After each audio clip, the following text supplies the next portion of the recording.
অনেক বছর আগের কথা। বাগদাদের এক গ্রামে বাস করত এক যুবক, নাম তার আরিয়ান। আরিয়ানের আপন বলতে কেউ ছিল না, তার মাই ছিল তার পৃথিবী। তার মা আমিনা বেগম ছিলেন একজন ধৈর্যশীলা ও ধর্মপ্রাণ নারী। শত দুঃখ কষ্টের মাঝেও তিনি কখনো মহান আল্লাহর ওপর থেকে বিশ্বাস হারাননি। নিজের সবটুকু দিয়ে তিনি আরিয়ানকে বড় করেছেন এবং তার অন্তরে বুনে দিয়েছেন সততা ও ঈমানের বীজ। একসময় যে পরিবারের সুখের হাসি লেগেই থাকত, সেখানে এখন কেবলই অভাবের দীর্ঘশ্বাস। ফসলের মাঠ শুকিয়ে গেছে, ব্যবসার পুঁজিটুকুও শেষ। আরিয়ান দিনরাত পরিশ্রম করত, কিন্তু ভাগ্য যেন তার থেকে মুখ ফিরিয়ে নিয়েছিল। সে যে কাজই করতে যেত, সেখানেই লোকসান হতো। চারপাশের মানুষ তাকে নিয়ে হাসাহাসি করত। কেউ বলতো অভাগা, আবার কেউ বলতো অলস। এই অপমান আর ব্যর্থতার ভারে আরিয়ানের মনটা ধীরে ধীরে বিষণ্ণ হয়ে উঠছিল। একদিন সন্ধ্যায় আরিয়ান সম্পূর্ণ বিধ্বস্ত অবস্থায় ঘরে ফিরে এলেন। তার খালি হাত আর মলিন মুখ দেখেই তার মা বুঝে গেলেন আজও কোনো কাজ জোটেনি। আমিনা বেগম ছেলের মাথায় হাত বুলিয়ে দিয়ে নরম গলায় বলেন, মন খারাপ করিস না বাবা, মহান আল্লাহ নিশ্চয়ই আমাদের জন্য ভালো কিছু রেখেছেন। তিনি তো ধৈর্যশীলদের সাথেই থাকেন। আরিয়ান বলল, মা, আর কত ধৈর্য ধরব? আমার সব চেষ্টা ব্যর্থ হয়ে যাচ্ছে। মনে হয় এই পৃথিবীতে আমার কোনো মূল্যই নেই। আমি আপনার জন্য কিছুই করতে পারছি না। ছেলের এই অবস্থা দেখে মায়ের বুকটা ফেটে যায়। তিনি আরিয়ানকে বুকে জড়িয়ে ধরে বললেন, এমন কথা বলতে নেই বাবা, তুই আমার কলিজার টুকরা, আমার বেঁচে থাকার একমাত্র সম্বল। তোর অস্তিত্বই আমার কাছে সবচেয়ে বড় পুরস্কার। সেই রাতে আমিনা বেগম জায়নামাজে দাঁড়ালেন। তার দু চোখ বেয়ে অঝরে ঝরছিল অশ্রু। তিনি মহান আল্লাহর দরবারে হাত তুললেন। তিনি বলতে লাগলেন, হে আমার রব, হে পরম করুণাময়, তুমি তো সব কিছু দেখছ, সব কিছু জানো। আমার ছেলেটা অনেক কষ্ট করছে, তার চেষ্টার কোনো কমতি নেই, কিন্তু ভাগ্য আর সহায় হচ্ছে না। হে আল্লাহ, আমি আর কিচ্ছু চাই না, শুধু আমার ছেলের ভাগ্যটা ফিরিয়ে দাও, তার পথের সমস্ত বাধা দূর করে দাও। আমি তোমার কাছে আমার ছেলের জন্য এমন এক পুরস্কার চাই, যা দেখে দুনিয়ার মানুষ অবাক হয়ে যাবে। তুমি আমার এই দোয়া কবুল করো, হে আরশের মালিক। এই আকুল প্রার্থনা রাতের নিস্তব্ধতা ভেদ করে যেন আরশের পানে ছুটে চলেছিল। তিনি জানতেন না, তার এই চোখের পানি আর হৃদয়ের আকুতি এক নতুন অধ্যায়ের সূচনা করতে চলেছে। তিনি জানতেন না, তার ছেলের ভাগ্যের চাকা ঘোরার সময় হয়ে এসেছে। অন্যদিকে আরিয়ান তার ঘরে বসে ভাবছিল, এই ব্যর্থ জীবন নিয়ে সে কি করবে। হতাশার এক গভীর অন্ধকার তাকে গ্রাস করতে উদ্যত। ঠিক সেই মুহূর্তে তার মনে হলো, সে যেন এক ঐশ্বরিক ডাক শুনতে পাচ্ছে। এক অজানা শক্তি তাকে বলছে, হাল ছেড়ো না, তোমার মায়ের দোয়া বৃথা যাবে না, নতুন এক সকাল তোমার জন্য অপেক্ষা করছে। এই অনুভূতি আরিয়ানের ভেতরে এক নতুন আশার সঞ্চার করল। সে ঠিক করে নিল, আগামীকাল সে শেষবারের মতো নিজের ভাগ্য পরীক্ষার জন্য বের হবে। হয় সে সফল হবে, নয়তো এই জনপদ ছেড়ে অজানার পথে পাড়ি জমাবে। ভোরের প্রথম আলো যখন পৃথিবীর বুকে ছড়িয়ে পড়ল, তখন আরিয়ানের ঘুম ভেঙে গেল। গত রাতের সেই অদ্ভুত অনুভূতি তার মনে এক নতুন আশার জন্ম দিয়েছিল। সে আর হতাশাগ্রস্ত পরাজিত এক যুবক নয়, তার ভেতরে জন্ম নিয়েছে এক দৃঢ় সংকল্প। আজ সে তার ভাগ্য বদলের জন্য শেষ চেষ্টা করতে বের হবে। সে প্রথমে ফজরের নামাজ আদায় করল, এরপর সে তার মায়ের কাছে গেল। আমিনা বেগম জায়নামাজে বসে তখনও তাসবিহ পাঠ করছিলেন। ছেলের মুখের দিকে তাকিয়ে তিনি এক নতুন আভা দেখতে পেলেন। সেখানে আগের দিনের বিষণ্ণতার লেশ মাত্র নেই, বরং রয়েছে এক শান্ত ও স্থির প্রতিজ্ঞা। আরিয়ান তার মায়ের পায়ের কাছে বসে বলল, মা, আমি আজ আবার বের হচ্ছি, জানি না কি হবে, কিন্তু আমার মন বলছে আজ কিছু একটা ঘটবে। আমার জন্য দোয়া করবেন। আমিনা বেগম ছেলের মাথায় হাত বুলিয়ে দিয়ে বললেন, আমার দোয়া সব সময় তোর সাথে আছে বাবা। যা, মহান আল্লাহর নাম নিয়ে বেরিয়ে পড়, তিনি তোর পথ সহজ করে দেবেন। মনে রাখিস, সততা আর ঈমানই তোর সবচেয়ে বড় সম্পদ। কোনো অবস্থাতেই অধৈর্য হবি না, আর কারো হক নষ্ট করবি না। মায়ের কাছ থেকে বিদায় নিয়ে আরিয়ান বেরিয়ে পড়ল। তার কাছে কোনো অর্থ ছিল না, ছিল শুধু মায়ের দোয়া আর আল্লাহর উপর অগাধ বিশ্বাস। সে কোনো নির্দিষ্ট গন্তব্যের দিকে হাঁটছিল না, শুধু মন যা চাইছিল সেদিকেই পা বাড়াচ্ছিল। জনপথ পেরিয়ে সে এক অচেনা পথে এসে পড়ল, যে পথ দিয়ে সে আগে কখনো যায়নি। প্রচণ্ড রোদে দীর্ঘ পথ হেঁটে সে ক্লান্ত ও ক্ষুধার্ত হয়ে পড়েছিল। একসময় সে একটি গাছের ছায়ায় বসে পড়ল। হতাশা আবারও তাকে ঘিরে ধরার চেষ্টা করছিল। সে ভাবতে লাগল, আমি কোথায় চলে এলাম? এখানে তো জনমানুষের কোনো চিহ্নই নেই। আমার কি ফিরে যাওয়া উচিত? ঠিক সেই মুহূর্তে সে দূরে এক পথিককে দেখতে পেল। লোকটি ধীর পায়ে তার দিকেই এগিয়ে আসছিল। পথিকটি আরিয়ানের কাছে এসে তার ক্লান্ত চেহারা দেখে জিজ্ঞেস করল, হে যুবক, তোমাকে দেখে মনে হচ্ছে তুমি অনেক দূর থেকে এসেছ। তুমি কি ক্ষুধার্ত ও তৃষ্ণার্ত? আরিয়ান বিনীতভাবে জবাব দিল, জি জনাব, আমি সকাল থেকে কিছুই খাইনি। পথিকটি তার ঝোলা থেকে একটি রুটি আর একটি পানির পাত্র বের করে আরিয়ানের দিকে বাড়িয়ে দিয়ে বলল, এই নাও, এটা গ্রহণ করো। মহান আল্লাহ তার বান্দাদের কখনো খালি হাতে ফেরান না। আরিয়ান রুটি আর পানিটুকু এমনভাবে গ্রহণ করল যেন এর চেয়ে সুস্বাদু খাবার সে জীবনেও খায়নি। তার শরীরে নতুন করে শক্তি ফিরে এলো। সে কৃতজ্ঞতার সাথে পথিককে ধন্যবাদ জানিয়ে জিজ্ঞেস করল, জনাব, আমি আপনাকে তো ঠিক চিনতে পারলাম না, আপনি কে? পথিকটি মৃদু হেসে বলল, আমিও আল্লাহর এক নগণ্য বান্দা, এই পথ দিয়েই যাচ্ছিলাম। তবে আমার একটি সাহায্যের প্রয়োজন ছিল। আমি বৃদ্ধ মানুষ, আমার সাথে কিছু মূল্যবান জিনিসপত্র আছে যা আমি একা এই পথ পাড়ি দিতে ভয় পাচ্ছি। তুমি যদি আমার সঙ্গী হতে তাহলে খুব উপকার হতো। আমি তোমাকে এর জন্য উপযুক্ত পারিশ্রমিক দেব। আরিয়ানের মনে মায়ের কথাগুলো বেজে উঠল। সততা আর ঈমানই তোর সবচেয়ে বড় সম্পদ। সে ভাবল, এটা হয়তো আল্লাহর পক্ষ থেকে একটি পরীক্ষা। সে কোনো পারিশ্রমিকের আশা না করেই পথিককে সাহায্য করার সিদ্ধান্ত নিল। সে বলল, জনাব, পারিশ্রমিকের কোনো প্রয়োজন নেই। আপনাকে সাহায্য করতে পারাটাই আমার জন্য সৌভাগ্যের বিষয়। চলুন, আমি আপনার সাথে যাব। তার এই নিঃস্বার্থ জবাবে পথিকটির চোখ উজ্জ্বল হয়ে উঠল। সে মনে মনে কিছু একটা ভেবে আরিয়ানের কাঁধে হাত রেখে বলল, তোমার মনটা খুব পরিষ্কার যুবক, চলো আমাদের যাত্রা শুরু করা যাক। তারা একসাথে হাঁটতে শুরু করল। পথ চলতে চলতে পথিকটি আরিয়ানকে নানা প্রশ্ন করতে লাগল। তার পরিবার, তার সততা, তার বিশ্বাস আর ধৈর্য নিয়ে অনেক কথা হলো। আরিয়ান সরল মনে তার জীবনের সব কষ্টের কথা, তার মায়ের কথা আর আল্লাহর উপর তার বিশ্বাসের কথা খুলে বলল।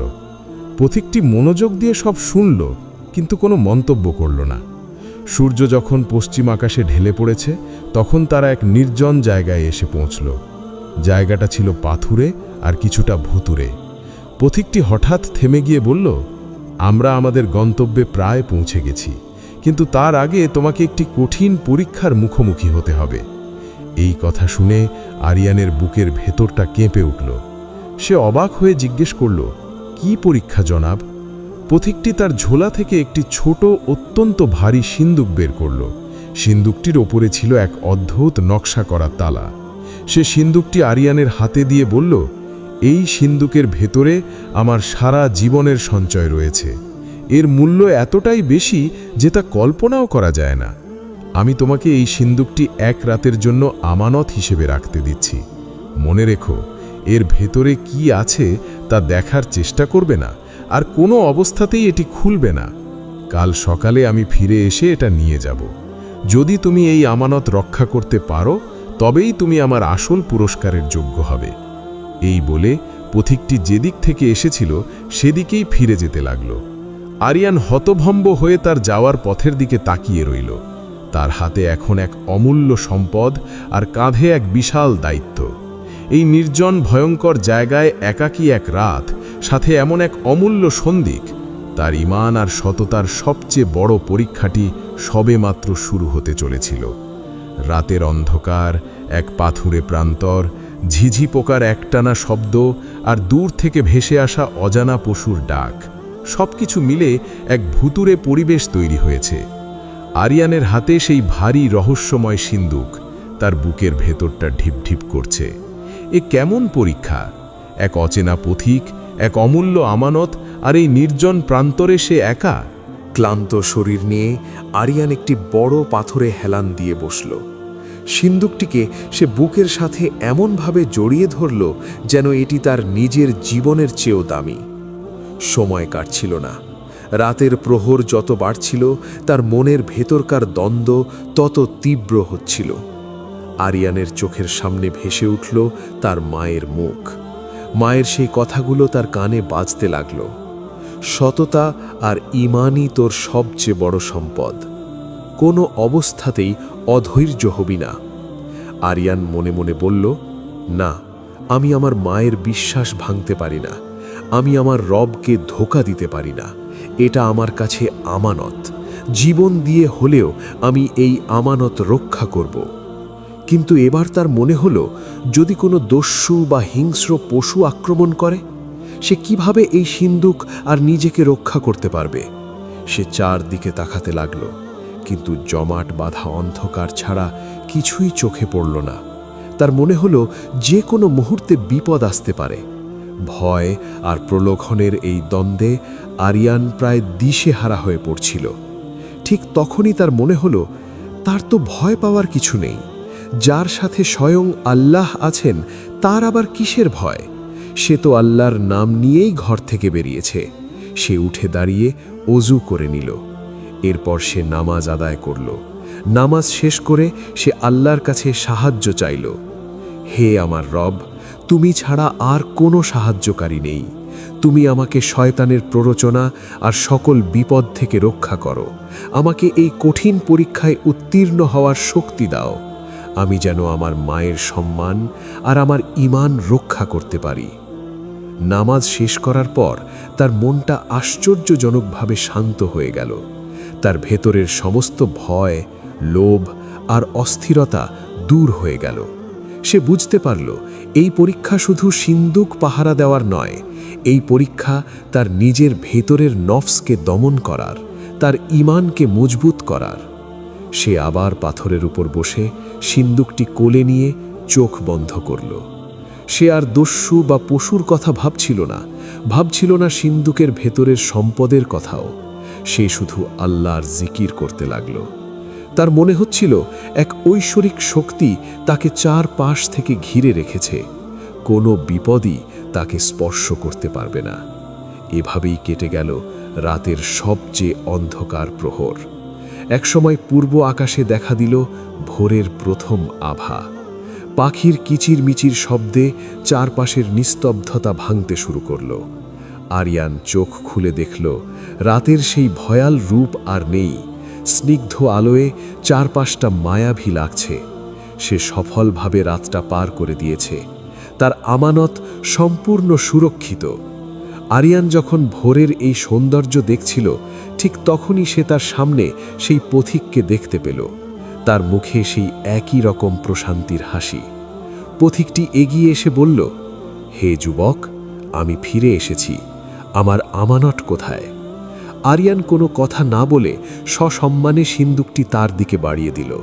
পথিকটি সিন্দুকটি হাতে নিয়ে তার দিকে তীক্ষ্ণ দৃষ্টিতে তাকিয়ে জিজ্ঞেস করল, তুমি কি এটি খোলার চেষ্টা করেছিলে?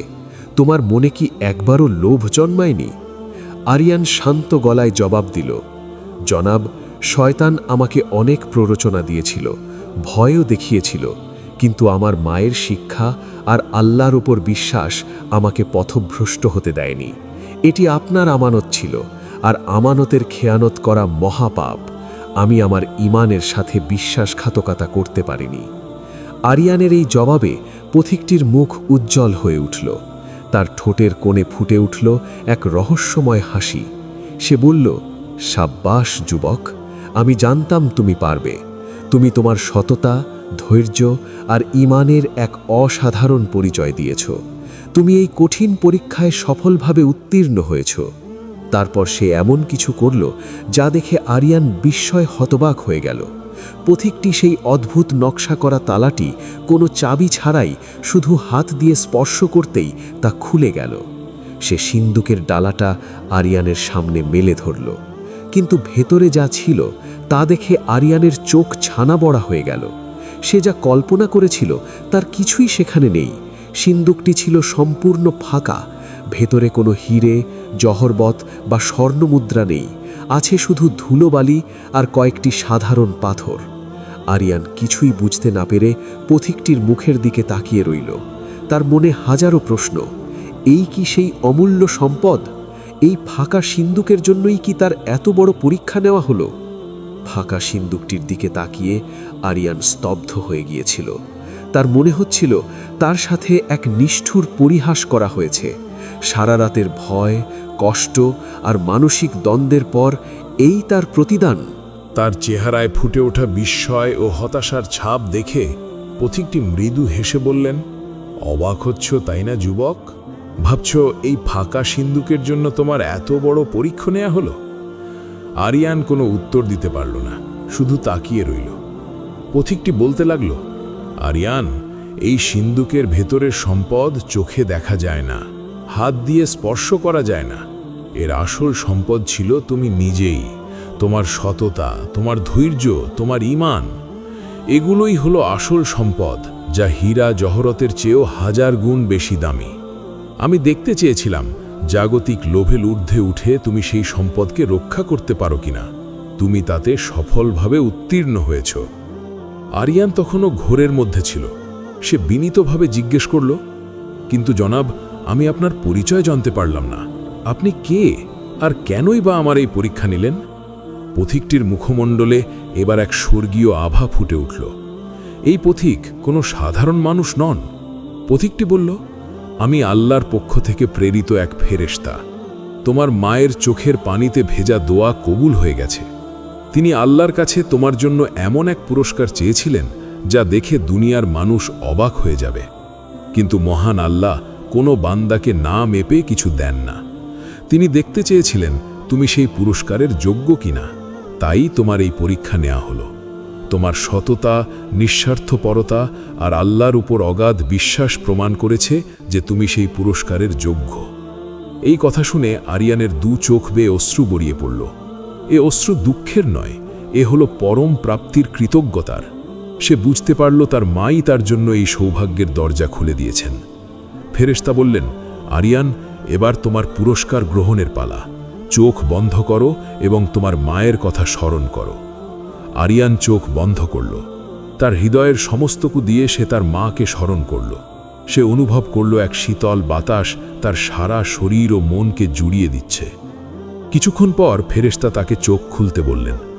চোখ খুলে আরিয়ান যা দেখল তাতে তার বিশ্বাসই হচ্ছিল না। সে আর সেই পাথরের নির্জন প্রান্তরে দাঁড়িয়ে নেই, সে দাঁড়িয়ে আছে এক বিশাল সুসজ্জিত প্রাসাদের সামনে। প্রাসাদের চারদিকে দিগন্ত বিস্তৃত সবুজ ফসলের মাঠ, ফলের বাগান আর স্বচ্ছ পানির নহর। বাতাসে ভাসছে ফুলের মিষ্টি সুবাস। এ যেন পৃথিবীতে এক টুকরো জান্নাত। আরিয়ান হতভম্ব হয়ে জিজ্ঞেস করল, এসব কি? ফেরেশতা হেসে বললেন, এটাই তোমার পুরস্কার আরিয়ান। এই প্রাসাদ, এই জমি, এই বাগান, আজ থেকে এর সবকিছু তোমার। মহান আল্লাহ তোমার মায়ের দোয়া কবুল করে তোমাকে এই পুরস্কার দিয়েছেন, তোমার সততার পুরস্কার। আরিয়ান তখনও ঘোরের মধ্যে ছিল। সে প্রাসাদের দিকে 1 পা 2 পা করে এগিয়ে গেল। প্রাসাদের বিশাল দরজা আপনা আপনি খুলে গেল। ভেতরে ঢুকে সে দেখল প্রাসাদের প্রতিটি কোণায় রয়েছে ঐশ্বরিক সৌন্দর্যের ছোঁয়া। কিন্তু প্রাসাদটি ছিল জনশূন্য। তার মনে পড়ল মায়ের কথা। এই বিশাল ঐশ্বর্য তার মায়ের জন্য। সে তার মাকে ছাড়া এক মুহূর্ত এখানে থাকতে পারবে না। সে ফেরেশতার দিকে ফিরে আকুলভাবে বলল, হে আল্লাহর দূত, আমার মা কোথায়? আমি তাকে ছাড়া এই সম্পদ দিয়ে কি করব? ফেরেশতা বললেন, ধৈর্য ধরো আরিয়ান, তোমার মা তার জায়গাতেই আছেন। তোমার আসল কাজ এখনো বাকি। এই সম্পদ শুধু ভোগ করার জন্য নয়, এর একটি উদ্দেশ্য আছে। তোমাকে এই সম্পদ ব্যবহার করে আল্লাহর রাস্তায় চলতে হবে, গরিব দুঃখী মানুষের সেবা করতে হবে। যখন তুমি নিজেকে এই সম্পদের যোগ্য রক্ষক হিসেবে প্রমাণ করতে পারবে, তখনই তোমার মায়ের সাথে তোমার দেখা হবে। এটাই তোমার শেষ এবং সবচেয়ে বড় পরীক্ষা। এই বলে ফেরেশতা ধীরে ধীরে বাতাসে মিলিয়ে গেলেন। আরিয়ান এখন এক বিশাল রাজ্যের মালিক। তার হাতে অফুরন্ত সম্পদ, কিন্তু মনে এক তীব্র শূন্যতা। মায়ের জন্য তার মন ছটফট করতে লাগল। সে বুঝতে পারল আল্লাহ তাকে শুধু সম্পদই দেননি, দিয়েছেন এক বিশাল দায়িত্ব। তাকে এখন প্রমাণ করতে হবে সে শুধু একজন ভালো ছেলেই নয়, একজন ভালো মানুষও। আরিয়ান এখন এক বিশাল ঐশ্বর্যের মালিক, কিন্তু এই সম্পদ তাকে বিন্দুমাত্র অহংকারী করে তোলেনি। সে বুঝতে পেরেছিল এই প্রাসাদ আর ধনসম্পদ তার চূড়ান্ত পুরস্কার নয়, বরং এটি তার শেষ পরীক্ষার ক্ষেত্র। তার আসল পুরস্কার হল তার মায়ের সন্তুষ্টি এবং আল্লাহর নৈকট্য লাভ করা। সে আর এক মুহূর্তেও দেরি করল না। প্রাসাদের ভাণ্ডার খুলে দিয়ে সে রাজ্যের সমস্ত গরিব, দুঃখী আর অভাবী মানুষকে ডেকে পাঠালো। আরিয়ান পরম যত্নে সবার প্রয়োজন মেটাতে লাগল। সে ক্ষুধার্তদের জন্য খাবারের ব্যবস্থা করল, বস্ত্রহীনদের জন্য পোশাকের যোগান দিল, আর অসুস্থদের জন্য তৈরি করল চিকিৎসালয়। তার রাজ্যের সীমানার মধ্যে কেউ আর অভক্ত বা বিনা চিকিৎসায় থাকত না। সে ফসলের মাঠগুলোকে এমনভাবে কাজে লাগালো যাতে তার সুফল সবাই ভোগ করতে পারে। তার ন্যায় বিচার আর উদারতার কথা ধীরে ধীরে চারপাশের সমস্ত জনপদে ছড়িয়ে পড়ল। মানুষ তাকে আল্লাহর রহমত প্রাপ্ত বলে ডাকতে শুরু করল। কিন্তু এত কিছুর মাঝেও আরিয়ানের মন পড়ে থাকত তার মায়ের কাছে। প্রতি রাতে সে নামাজ শেষ করে আল্লাহর কাছে দোয়া করত, হে আমার রব, আমি কি তোমার দেওয়া দায়িত্ব সঠিকভাবে পালন করতে পারছি? আমি কি আমার মায়ের কাছে ফিরে যাওয়ার যোগ্য হয়েছি? তার মনটা মায়ের জন্য ছটপট করত। সে কল্পনা করত তার মা এখন কোথায় আছেন, কেমন আছেন। এভাবে কেটে গেল বেশ কয়েক মাস। আরিয়ানের সুশাসনে রাজ্যটি এক শান্তির নীড়ে পরিণত হয়েছে। রাজ্যের প্রতিটি মানুষ তার জন্য মন থেকে দোয়া করে। একদিন সন্ধ্যায় আরিয়ান প্রাসাদের সবচেয়ে উঁচু বারান্দায় দাঁড়িয়ে পশ্চিম আকাশের দিকে তাকিয়েছিল। তার মনটা মায়ের জন্য ভীষণ ব্যাকুল হয়ে উঠেছিল। ঠিক সেই মুহূর্তে সে দেখল দূর থেকে এক বৃদ্ধা নারী লাঠিতে ভর দিয়ে খুব কষ্ট করে প্রাসাদের দিকে এগিয়ে আসছেন। তার পরনে জীর্ণ পোশাক, চেহারায় ক্লান্তির ছাপ। আরিয়ানের বুকের ভেতরটা ধক করে উঠল। সে কোনো কিছু না ভেবেই দৌড়ে প্রাসাদ থেকে বেরিয়ে সেই বৃদ্ধার দিকে ছুটে গেল। কাছে গিয়ে সে যা দেখল তাতে তার পায়ের তলার মাটি যেন সরে গেল।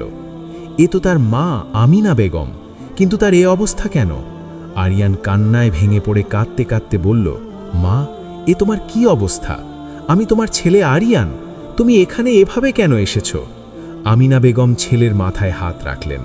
তিনি বললেন, কেঁদো না বাবা, আমি তোকে পরীক্ষা করতে এসেছিলাম। আরিয়ান অবাক হয়ে মায়ের মুখের দিকে তাকালো। আমিনা বেগম বলতে লাগলেন, যখন তুই হঠাৎ করে হারিয়ে গেলি, আমি আল্লাহর ওপর ভরসা রেখেছিলাম। আমি জানতাম তিনি তোর কোনো অমঙ্গল করবেন না। কিছুদিন পর আমি স্বপ্নে তোর এই ঐশ্বর্যের কথা জানতে পারি, কিন্তু আমার ভয় ছিল এই বিপুল সম্পদ হয়তো আমার ছেলেকে বদলে দেবে, তাকে অহংকারী করে তুলবে। তাই আমি আজ এক সাধারণ ভিখারিনীর বেশে তোর রাজ্যে এসেছি। আমি দেখতে চেয়েছিলাম আমার ছেলেটা এখনো আগের মতোই আছে কিনা। আমি তোর প্রজাদের কাছে তোর সম্পর্কে খোঁজ নিয়েছি, তারা সবাই তোর প্রশংসায় পঞ্চমুখ। তোর ন্যায় বিচার, তোর দয়া আর তোর সততার কথা শুনে আমার বুকটা গর্বে ভরে গেছে বাবা।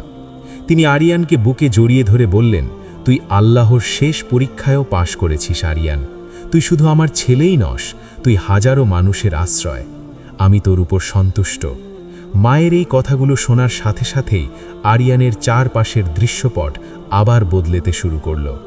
বিশাল প্রাসাদ, ফসলের মাঠ, ফলের বাগান সব কিছু ধীরে ধীরে এক ঐশ্বরিক আলয়ে মিশে যেতে লাগল। আরিয়ান চোখ বন্ধ করল। যখন সে চোখ খুলল, সে নিজেকে তার সেই পুরনো ছোট্ট কুঁড়ে ঘরের উঠোনে আবিষ্কার করল। তার সামনে দাঁড়িয়ে আছেন তার মা আমিনা বেগম, কিন্তু তার মায়ের চেহারায় কোনো জীর্ণতার ছাপ নেই, বরং এক অনাবিল প্রশান্তি। উঠোনের কোণে থাকা শুকনো গাছটি ফুলে ফলে ভরে উঠেছে। ঘরের চারপাশটা এক অদ্ভুত স্নিগ্ধতায় পরিপূর্ণ।